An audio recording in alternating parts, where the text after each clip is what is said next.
Meus amados irmãos, nós vamos abrir a palavra de Deus no Evangelho de Cristo, conforme o relato de Marcos. Marcos capítulo 5. Marcos capítulo 5. Começando a leitura no verso 21 até o verso 24 e prosseguindo a leitura a partir do verso 35 até 43. Seja bem-vindo. Marcos 5, verso 21.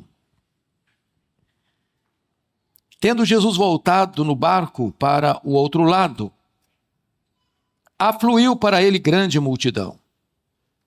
E ele estava junto do mar. E eis que se chegou a ele um dos principais da sinagoga, chamado Jairo, e vendo-o, prostrou-se a seus pés.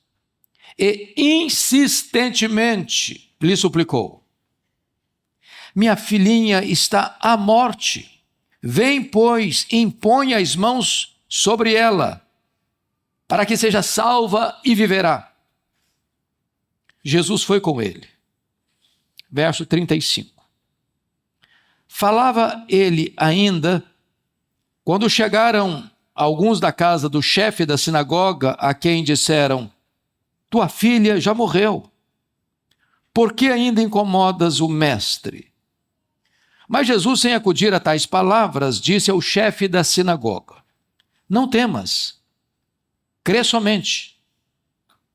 Contudo, não permitiu que alguém o acompanhasse, senão Pedro e os irmãos Tiago e João.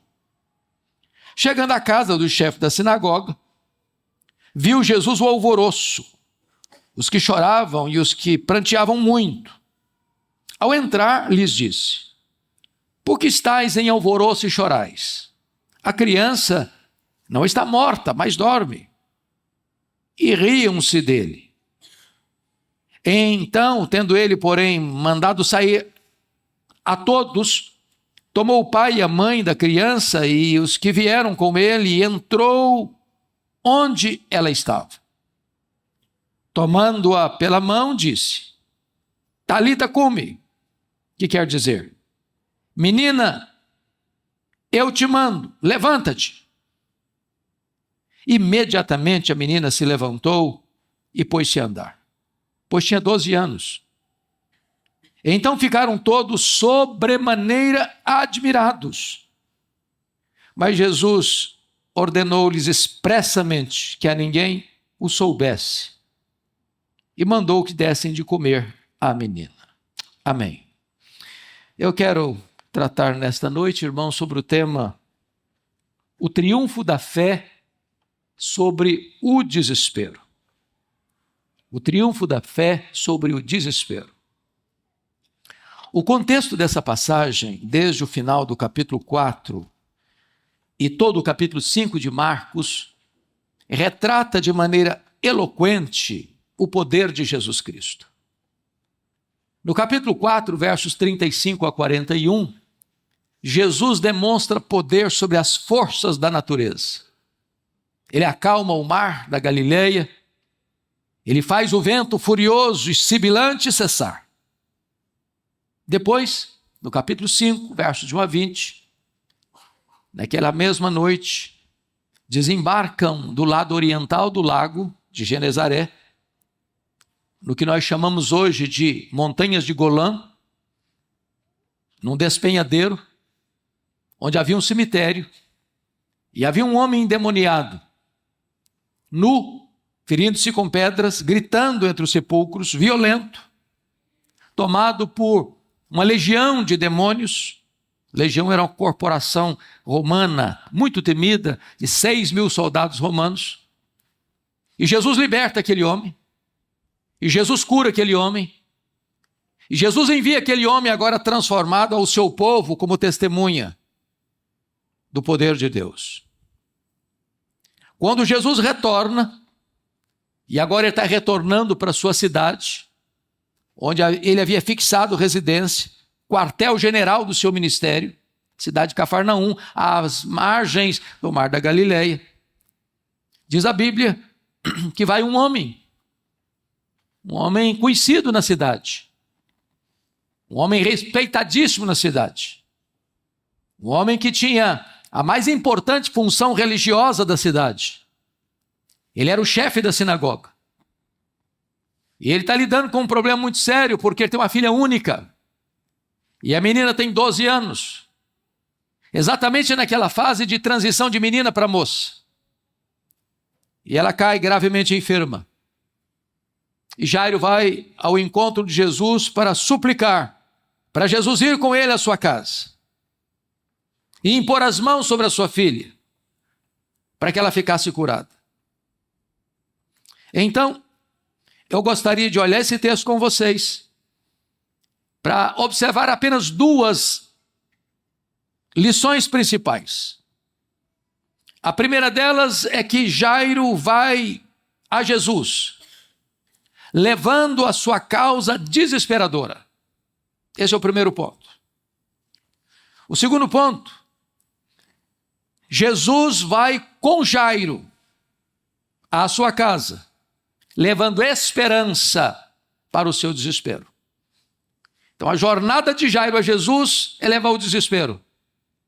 A jornada de Jesus a Jairo é levar a esperança. Então é o triunfo da fé sobre o desespero. Então vejamos, primeiro ponto, Jairo vai a Jesus levando sua causa desesperadora.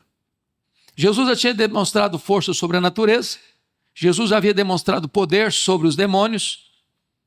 Nessa própria conjuntura, Jesus demonstra poder sobre a enfermidade, curando aquela mulher hemorrágica de 12 anos. E agora Jesus vai demonstrar seu poder sobre a morte. Não há problema tão grande que Jesus não resolva. Não há doença tão grave que Jesus não possa curar. Não há horda demoníaca tão forte que Jesus não possa expulsar. Não há fenômeno da natureza tão devastador que Jesus não possa acalmar. E este mesmo Jesus está aqui hoje, com o mesmo poder. E Ele conhece as tempestades da nossa vida, as lutas da nossa vida, as angústias da nossa vida. No momento em que a igreja se reúne para adorar a Deus, irmãos, ela tem 3 encontros, necessariamente. Primeiro, você hoje está aqui para encontrar-se com Deus. Ele está aqui. No dia que eu descrer que Ele está presente, não faria mais sentido eu vir à casa de Deus. Porque seria meramente um encontro religioso. Mas Ele está aqui. E Ele conhece você, Ele ama você, Ele sabe da sua luta. E Ele é poderoso para estancar a sua dor, enxugar as suas lágrimas, restaurar a sua sorte. E então, Jairo vai a Jesus levando a sua causa desesperadora.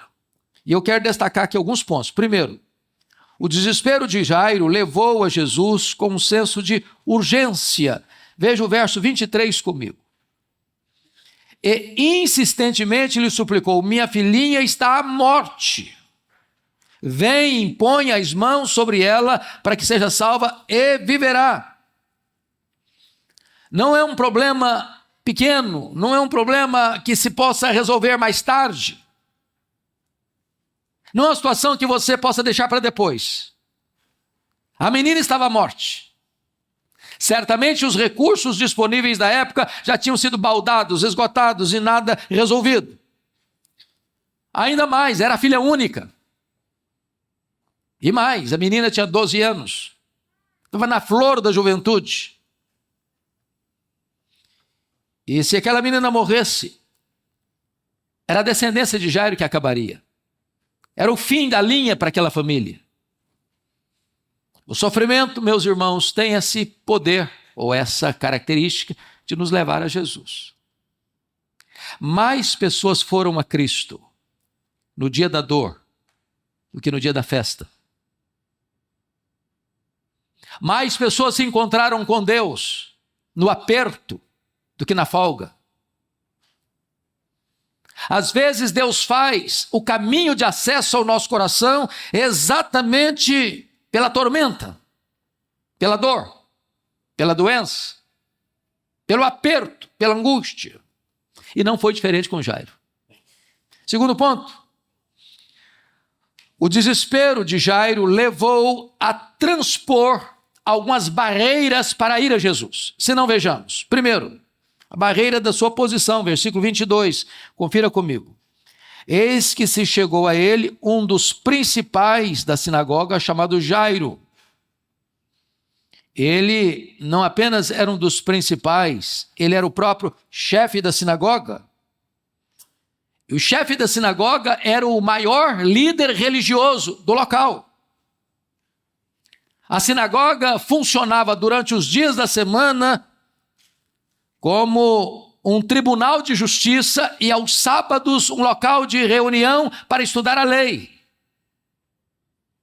Este homem era o responsável. Diríamos nós hoje, ele era o pastor da igreja, ele era o pastor da sinagoga. Era ele que tomava conta das coisas.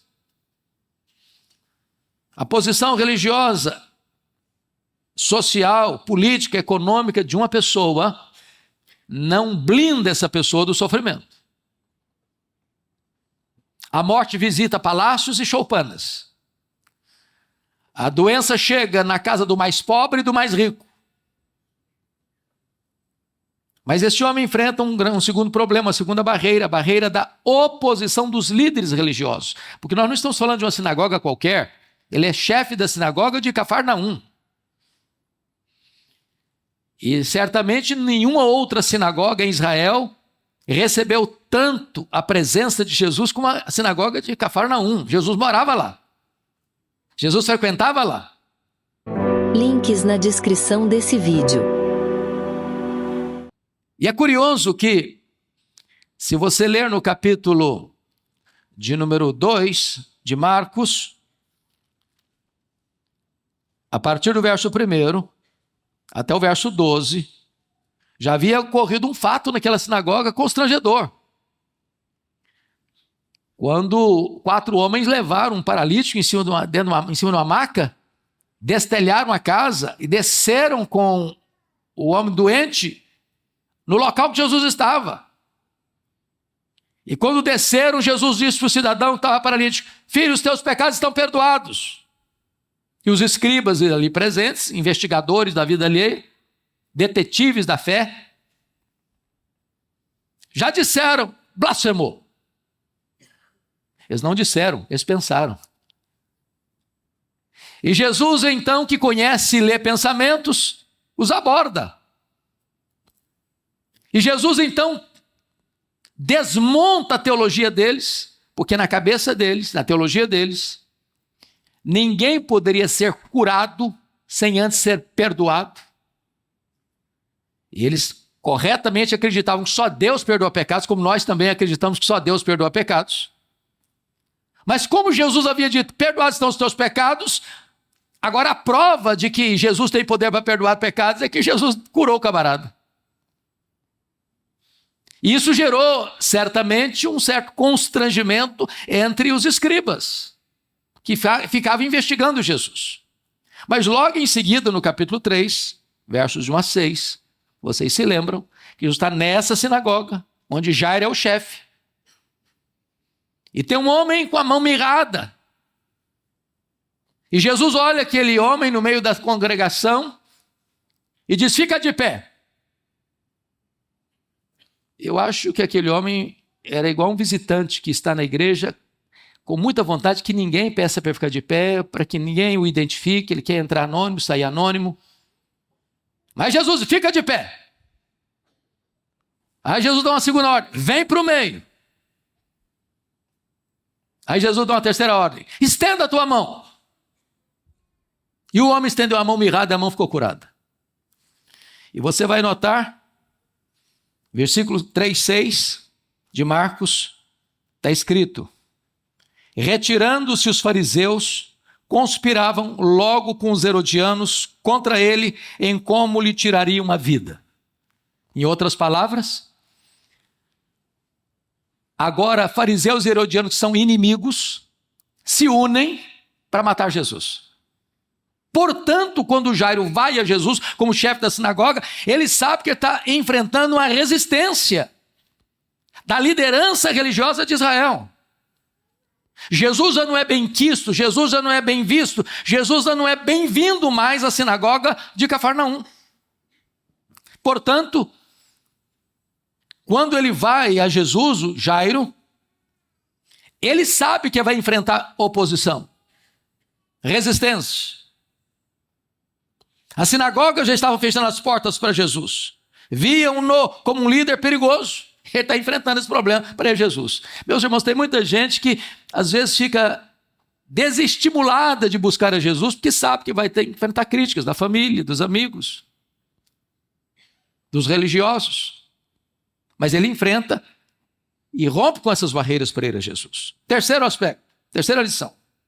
O desespero de Jairo levou-o a prostrar-se aos pés de Jesus. Veja comigo o verso 22. Marcos 5, 22. Você pode ler comigo? Vamos juntos?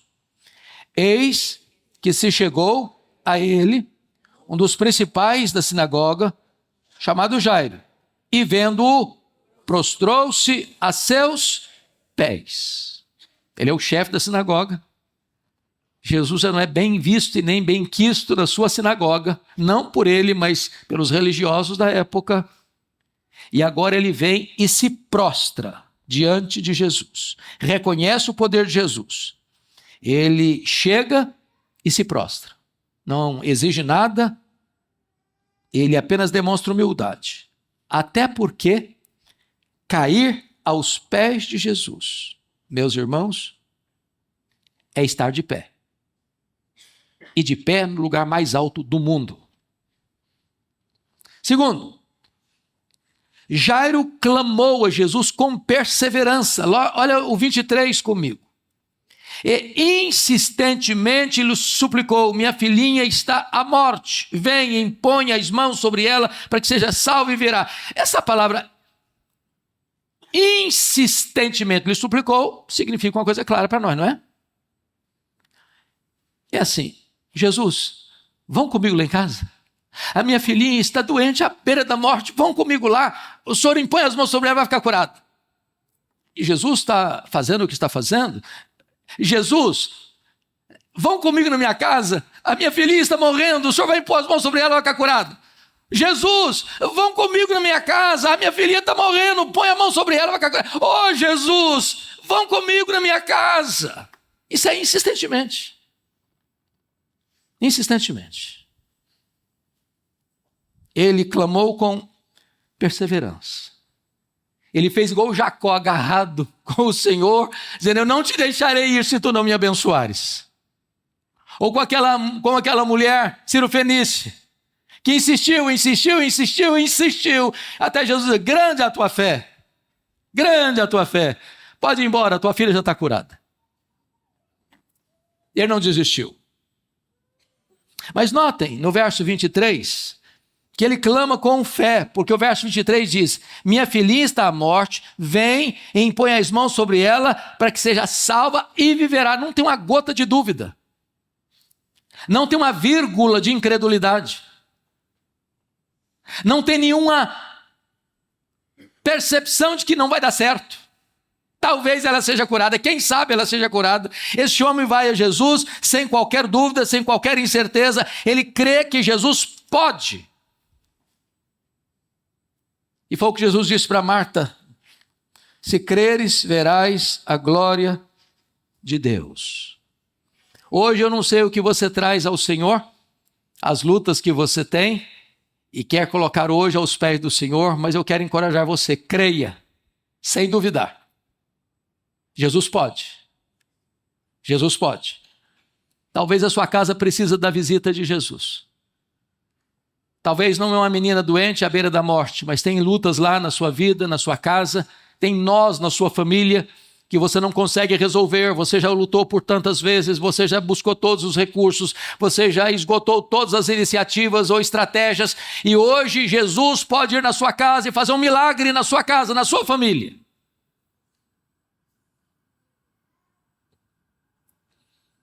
Quando os emissários da casa de Jairo chegaram,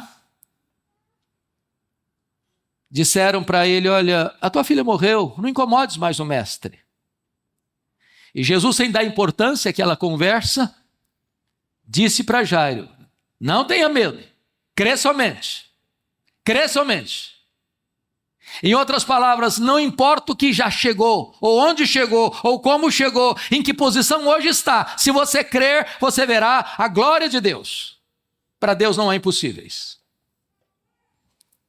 Pois bem, agora vamos ao segundo ponto da mensagem. Até agora, Jairo vai a Jesus levando o seu desespero. Agora vem o segundo e último ponto da mensagem, é que Jesus vai com Jairo levando esperança para sua casa. E eu quero pensar aqui em alguns pontos. Primeiro,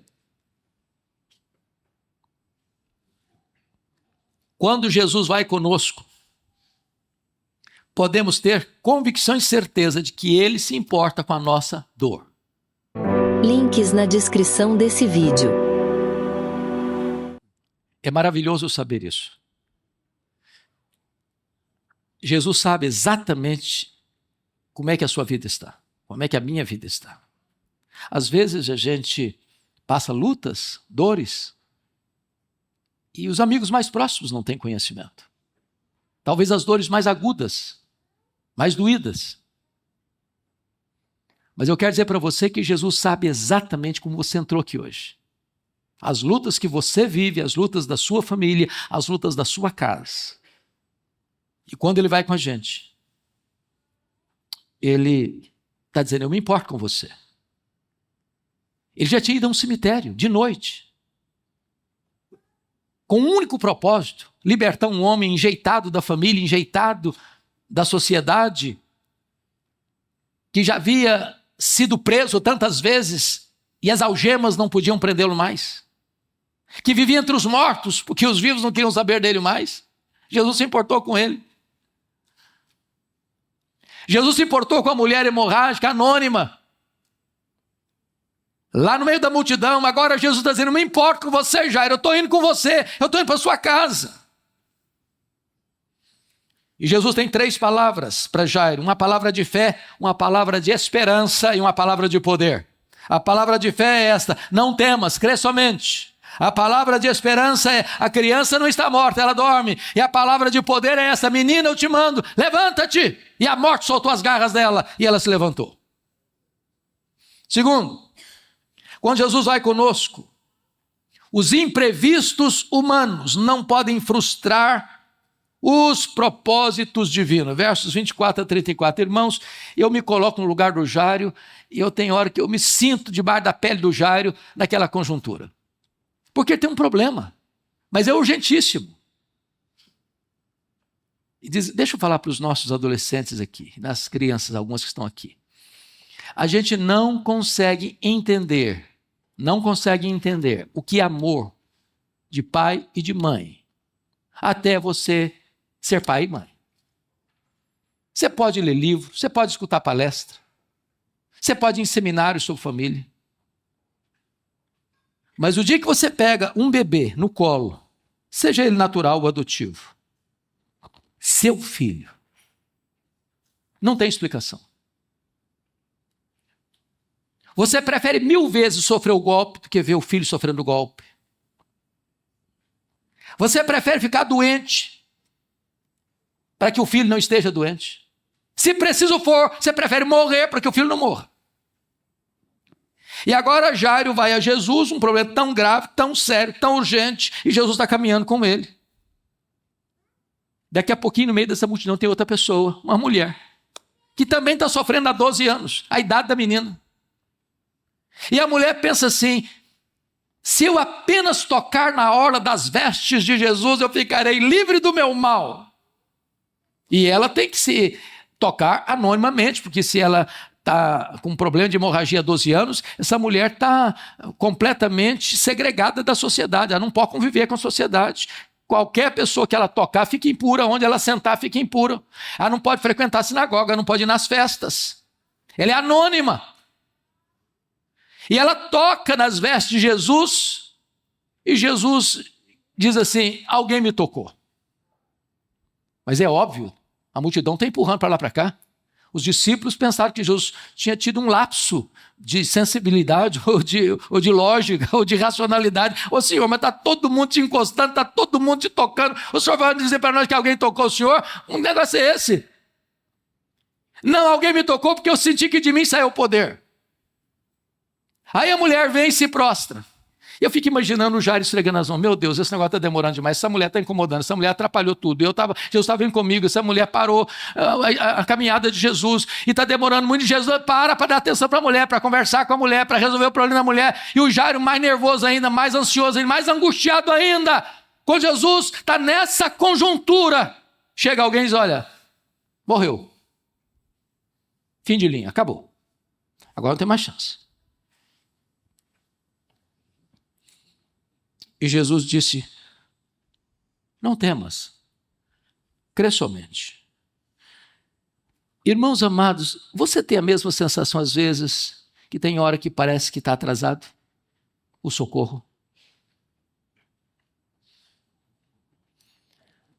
E a demora de Jesus é pedagógica. Quando ele parece estar demorando, é porque ele está trabalhando em nós. Às vezes o Senhor faz assim, ele só vem na quarta vigília da noite. Ele só liberta o Pedro na última noite, onde ele será executado no dia seguinte. O Senhor espera até que chegue uma notícia irremediável. Agora não tem mais jeito. E eu quero dizer para você que quando Jesus vai conosco, os imprevistos humanos não podem frustrar os propósitos de Deus. Deus nunca chegou atrasado. O relógio de Deus não atrasa. Deus sempre vai chegar na hora certa para dar a resposta certa, a solução certa para o problema certo. Terceira lição. Quando Jesus vai conosco, nós não precisamos temer mais notícias, porque foi exatamente nessa conjuntura que os emissários da casa de Jairo chegaram, apagando a última faísca de esperança do seu coração. Sua filha morreu, não incomodes mais o mestre. E Jesus disse, não temas, crê somente. Preste atenção nisso, a fé não resulta dos milagres, mas os milagres vêm da fé.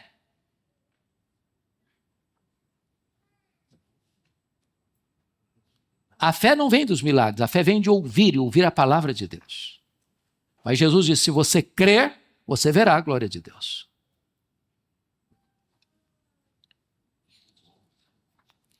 Quarta lição.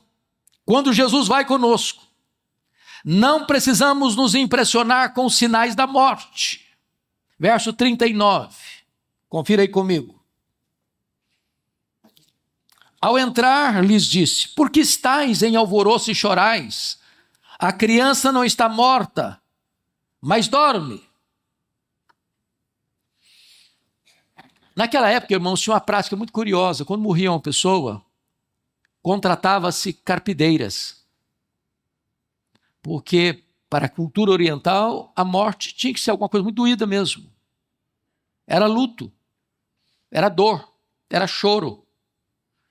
Era quase que deselegante ter um funeral sem muito choro, sem muito pranto, sem muito lamento. Então chegou um ponto dentro da cultura que se contratava pessoas para chorar, para lamentar, e lamentar profundamente. E Jesus chega diante do alvoroço e pergunta, por que vocês estão nesse alvoroço todo? A menina não está morta, ela dorme. Aquilo foi um prognóstico teológico e não assertiva clínica. Ela estava morta mesmo. Mas Jesus já está aqui trazendo para nós o que tornou-se doutrina tão gloriosa, escrita maiormente pelo apóstolo Paulo, que olha para a morte como um sono. Por isso a Bíblia fala dos que dormem no Senhor. E quando você diz que alguém que morreu dorme, você está dizendo duas coisas.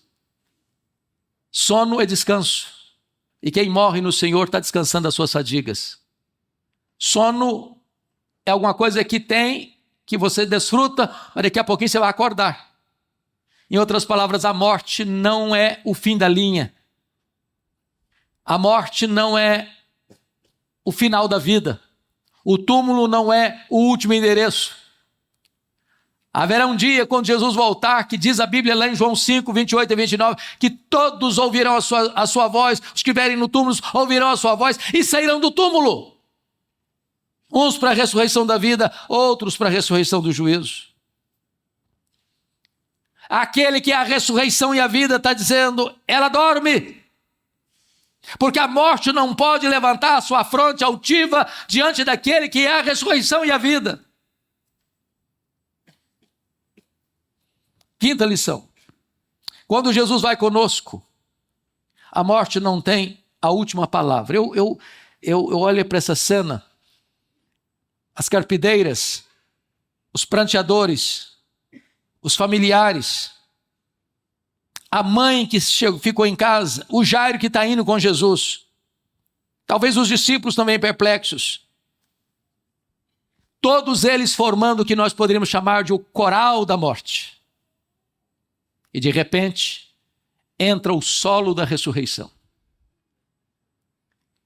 E aquele solo majestoso suplanta o coral da morte.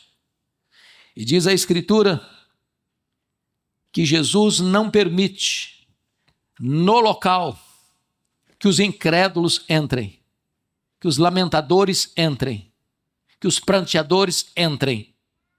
Ele só permite os pais, seus discípulos mais próximos, Pedro, Tiago e João. E ele chega então, diz a Escritura, que ele põe a mão sobre a menina, usando uma palavra aramaica, Talita cumi. É a mesma palavra que uma mãe usava para a criança que estava na hora de levantar para ir para a escola.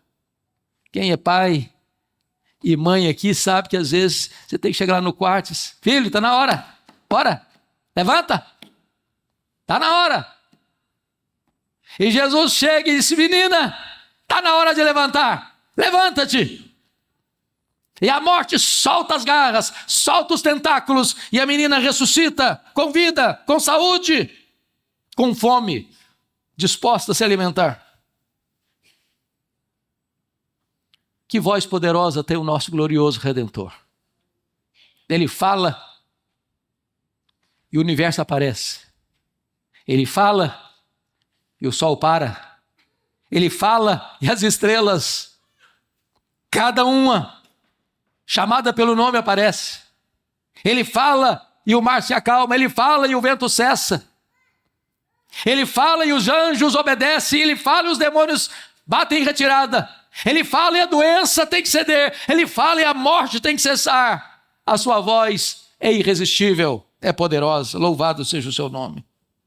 Mas finalmente, quando Jesus vai conosco, o choro da morte é transformado na alegria da vida. Versículo 42, imediatamente a menina se levantou e pôs-se a andar, pois tinha 12 anos. E então ficaram todos sobremaneira admirados. Louvado seja Deus. Quando Jesus chega, ele estanca o choro, ele estanca a dor. Ele vence a morte. A vida voltou, a alegria voltou, a esperança triunfou, a fé venceu, o milagre aconteceu. Links na descrição desse vídeo.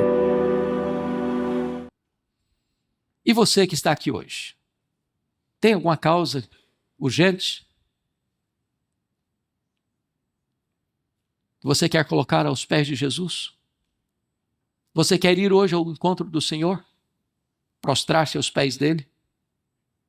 Reconhecer que ele tem todo o poder, que para ele não há causa perdida, não há problema insolúvel, não há doença incurável, não há pecado que eu não possa perdoar.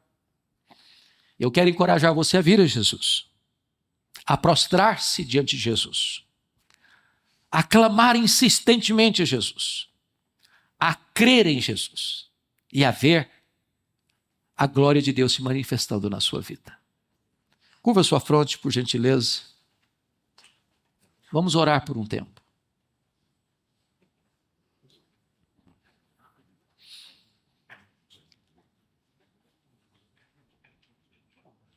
Uma das verdades bíblicas mais consoladoras que temos nas Escrituras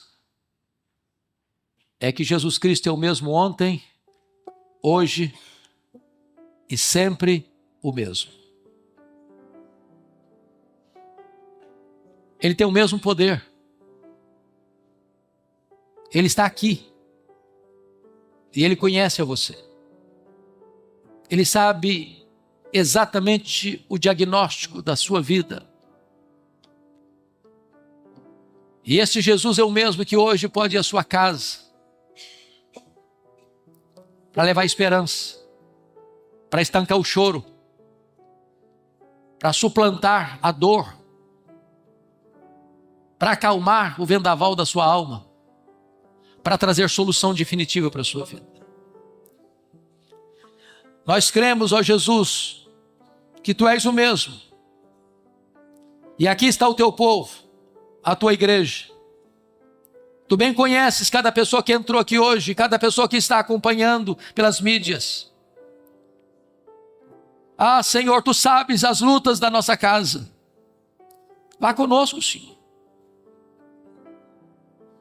Para que a dor, para que a angústia, para que a doença, para que a divisão, para que a mágoa, para que as situações adversas que assolam a nossa alma sejam sanadas e resolvidas para a glória do Teu nome.